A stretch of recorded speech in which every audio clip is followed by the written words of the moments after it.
Here's what's cooking. This is News on the Go. I'm Amitha Balachandra. I'm going to begin by giving you the numbers today. Overall positive cases in India crosses the 14,000 mark. Well, the total number of positive cases has crossed the 14,000 mark with 480 deaths reported until this morning. Maharashtra continues to be the state with the maximum number of cases with more than 3,000 positive patients. Let me also tell you states with high numbers.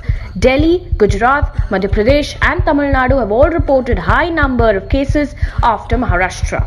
But it's not all alarming. There are states which are doing fairly well with the least number of cases. States in the northeast, for instance, have mostly reported positive number of cases in single digits, except Assam, which has reported 35 COVID-19 cases so far. But one of the things also attributed is that 7 states of northeast comprise less than 5% of total population. Now, talking about Maharashtra, 21 Navy personnel have tested positive for COVID-19 within naval premises in Mumbai. Well, this includes 20 sailors of INS Angre, a shore establishment at Mumbai. The information is that most of these people were asymptomatic and have been traced to a single sailor who was tested positive on the 7th of April 2020. Currently, the entire block has been put under quarantine. The Navy maintains, however, that there have been no cases of infection on board ships and submarines.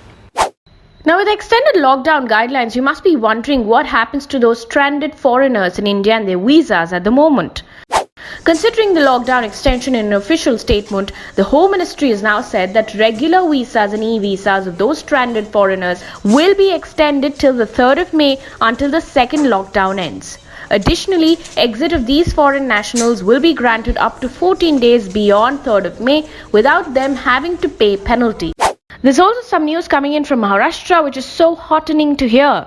The Maharashtra government has now decided to allow migrant sugarcane workers to go back home. Now, there have been many reports of migrant workers unhappy in shelter homes across the country. Maharashtra government in the meantime has issued an order with a detailed evacuation guidelines that has been formed to evacuate them. The managing directors of these sugar mills will list the migrant workers' details. They will then undergo a medical checkup and then the information will go to the collector of the native district. The directors will also be responsible for their travel and necessary permissions. And it seems to be a day full of good news. The Indian Council of Medical Research has now gotten a nod from the Central Drug Authority to conduct clinical trials of convalescent plasma therapy. Now, plasma therapy is something that's being looked at as an option to treat COVID-19 patients.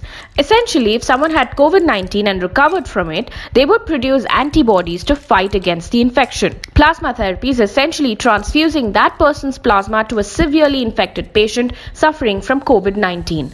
The good news is that the Central Drug Authority has now given a go-ahead to the Indian Council of Medical Research to conduct clinical trials of convalescent plasma therapy. Now, while different states have already begun this treatment, clinical trials will effectively keep a check on whether the treatment is in fact working and effectively hope to increase clinical outcomes in patients.